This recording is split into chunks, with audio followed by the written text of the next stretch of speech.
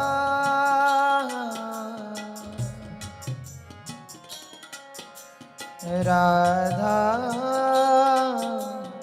Radha Radha Radha Radha Radha